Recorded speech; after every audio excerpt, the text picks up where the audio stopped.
AITA for wanting to take everything back after my family stole my life savings? Hey Reddit, I, 32 female, need a serious reality check.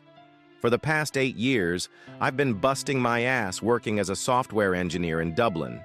It wasn't glamorous. Long hours, cultural differences, and missing my family back home in Bangalore were constant companions. But I had a goal: financial freedom and security for myself and eventually, my parents. My parents aren't bad people, not inherently. My dad, Rahim, used to run a small electronics repair shop that barely kept us afloat. My mom, Syra, was a homemaker, always stretched thin, managing the household. Growing up, we weren't poor, but luxury was a distant dream. I always felt this responsibility, especially as the elder daughter, to give them a better life. So when I landed this job in Ireland, with a decent salary, I made a promise to myself and to them. Every month, without fail, I'd send a significant chunk of my earnings back home. We had a plan. The real estate market in Bangalore was booming, and the idea was to pool my savings, buy a property, and rent it out. This would provide a steady income for my parents in their retirement and a safety net for all of us. Over the years, the money kept flowing. I meticulously tracked every transfer. I'd call home regularly, and my parents would enthusiastically tell me about their property search. They'd describe potential locations, talk about the appreciation value, and send me pictures of apartments they had supposedly visited. I felt a sense of pride and accomplishment. I was making a real difference in their lives. Last month, my company granted me a generous 3-week leave. I was ecstatic. I hadn't been home in 2 years, and I couldn't wait to see my family. More importantly, I was eager to finally see the property we had invested in. I imagined a small, cozy apartment, a testament to my hard work and our collective dream. The moment I landed in Bangalore, the atmosphere felt off. My parents and my younger sister, Zara, 26 female, were at the airport to receive me, and their welcome was warm, no doubt. But there was an underlying tension I couldn't quite place. They seemed almost too cheerful. The first few days were filled with the usual catching up. I showered them with gifts I had carefully chosen in Dublin. They were appreciative, but their reactions felt somewhat muted, especially compared to how I had envisioned it. Then came the moment I had been waiting for. "So," I started, trying to sound casual, "how's the property doing? I'm really excited to finally see it." My parents exchanged a quick, almost imperceptible glance. My dad cleared his throat. "About that, Aisha. There's something we need to talk about." My stomach dropped. I knew in that instant that something was terribly wrong. What followed was a carefully crafted narrative of financial setbacks and unforeseen circumstances. Apparently, the initial properties they had looked at had fallen through. Then there was a family emergency that required a large sum of money, which they were suspiciously vague about. And then the story just kind of trailed off into a series of vague excuses. I pressed them for details, for documentation, for anything that could explain where the approximately $180,000 I had sent over the years had gone. They became defensive, their voices rising in pitch. My mom started crying, accusing me of not trusting them. My dad kept repeating that they had everything under control and that I shouldn't worry my pretty little head about it. Zara, who had mostly been silent, finally chimed in, her tone surprisingly sharp. "Why are you making such a big deal, Aisha? It's family. We'll sort it out eventually." Her words felt like a slap in the face. Eventually? Zara, this was my life savings. This wasn't some casual investment. I sacrificed years of my life, living away from all of you for this. Over the next few days, the truth, or rather pieces of it, started to trickle out, mostly through careless remarks and inconsistencies in their stories. It turned out there was no family emergency. There was no investment that fell through.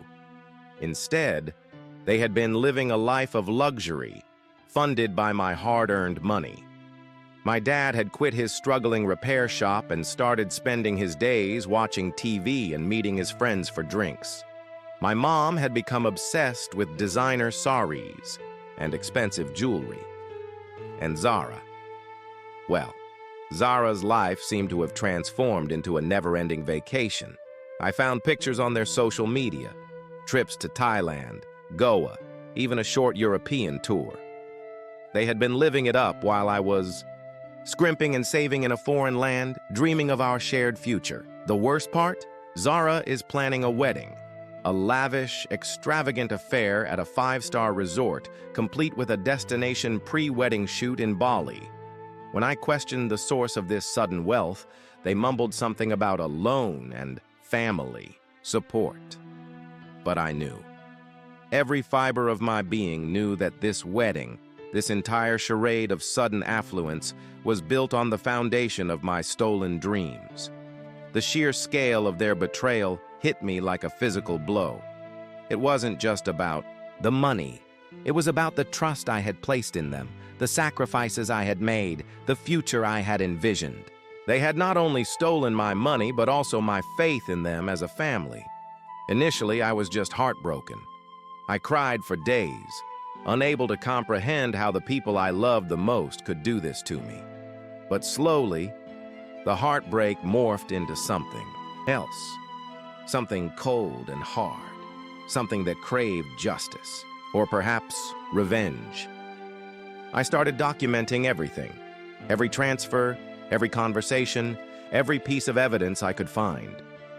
I contacted a lawyer, a sharp, no-nonsense woman who listened to my story with grim understanding. She confirmed my worst fears. This was embezzlement, plain and simple.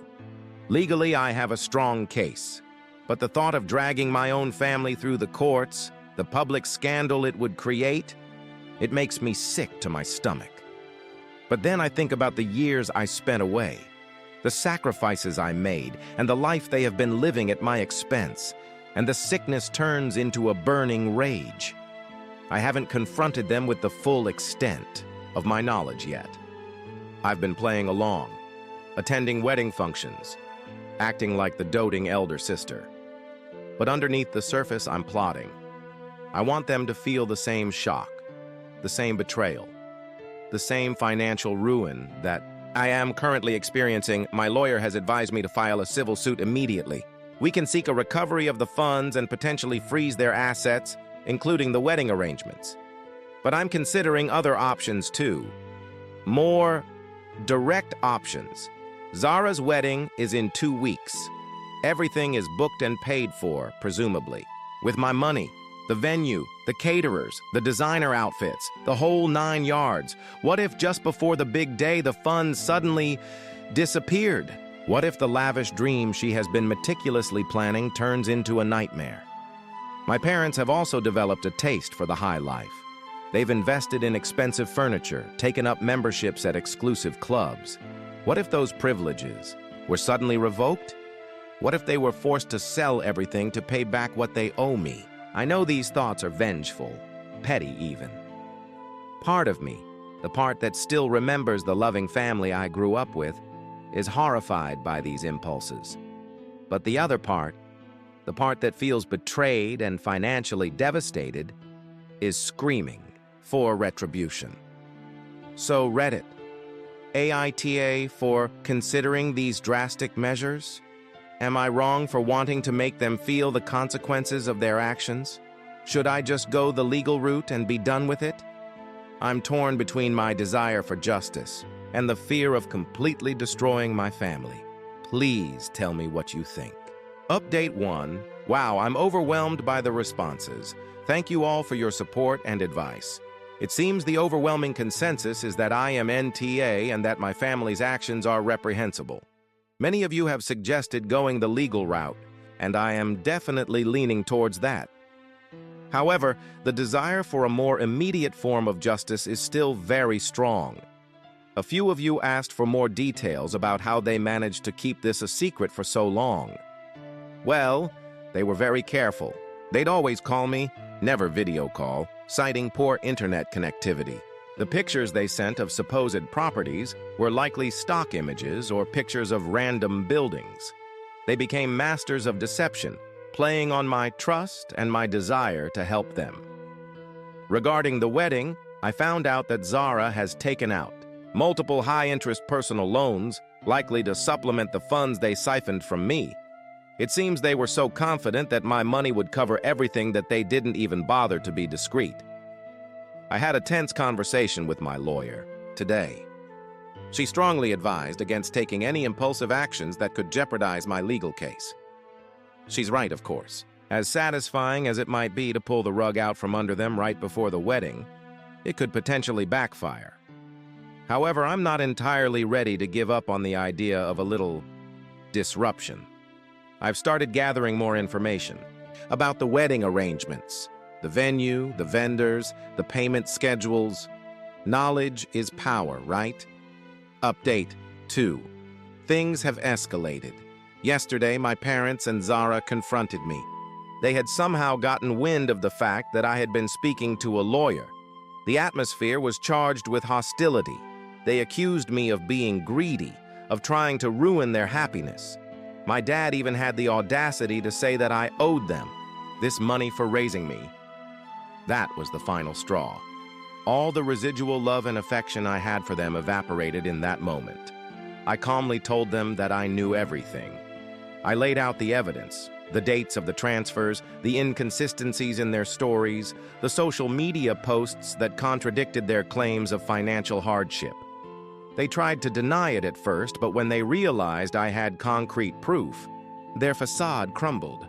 My mom started sobbing hysterically, begging for forgiveness. My dad turned red with anger, shouting that I was being ungrateful. Zara just stood there, looking sullen and defiant. I didn't raise my voice. I simply told them that I would be pursuing legal action to recover my money. I informed them that my lawyer would be in touch. Then I walked out. I couldn't bear to be in the same room as them any longer. I've since moved out of their house and am staying at a hotel. It feels strange, being in my own city, but feeling so utterly alone. My lawyer has filed the initial paperwork. We've sent them a legal notice demanding repayment of the full amount within a specified time frame. If they fail to comply, we will proceed with a civil suit and seek to freeze their assets. As for the wedding, the notice includes a specific mention of the funds used for the arrangements.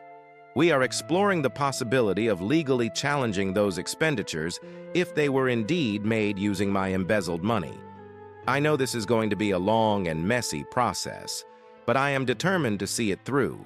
They made their choices, and now they will have to face the consequences. Update 3. The legal process is underway. My lawyer is confident that we will be able to recover a significant portion of the money. We have managed to freeze some of their assets, including the bookings. For Zara's wedding, you wouldn't believe the reaction. The phone calls haven't stopped. My relatives, their friends, even random acquaintances are calling me, berating me for being heartless and cruel. Apparently, I'm the villain in this story for daring to ask for my own money back. Zara, in particular, has been relentless.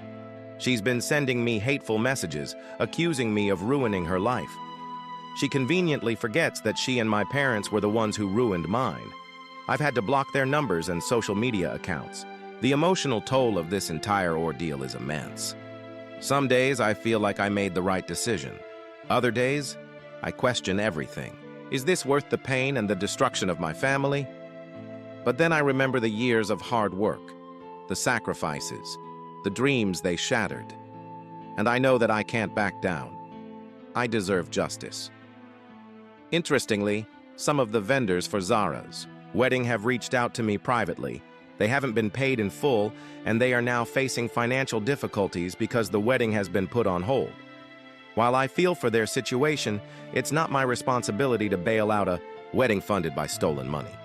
My lawyer is also looking into the possibility of filing a criminal complaint. Embezzlement is a serious offense, and I want my parents to be held accountable for their actions. Final update. For now, it's been a few months since my last update, and a lot has happened. The legal battle was long and arduous, but ultimately, I prevailed. The court ruled in my favor, and my parents were ordered to repay the full amount they had embezzled, along with interest and legal fees. They were forced to sell their house, their fancy furniture, everything they had acquired with my money. Zara's dream wedding was canceled. The lavish lifestyle they had become accustomed to came crashing down. Did it bring me satisfaction? Not really. Seeing them face the consequences of their actions was a grim reminder of the family we had lost. The love and trust are gone, possibly forever. My relationship with my parents and Zara is non-existent. We haven't spoken since the court verdict. My extended family is divided, with some siding with me and others accusing me of being unforgiving. I've used the recovered funds to buy a small apartment for myself.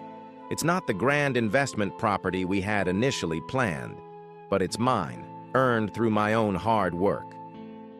I'm slowly rebuilding my life, both financially and emotionally. This whole experience has taught me a harsh lesson about trust and family. While it's incredibly painful, I don't regret my decision to pursue justice. They made their choices, and they had to face the consequences. I'm sharing this final update in the hope that it might help someone else who is going through a similar situation. Remember, you are not responsible for the greed and dishonesty of others. You deserve justice, no matter how difficult the path may be. Thank you, Reddit, for your support and advice throughout this ordeal. It meant more to me than you know. I'm now going to take some time to heal and move forward with my life. Wish me luck.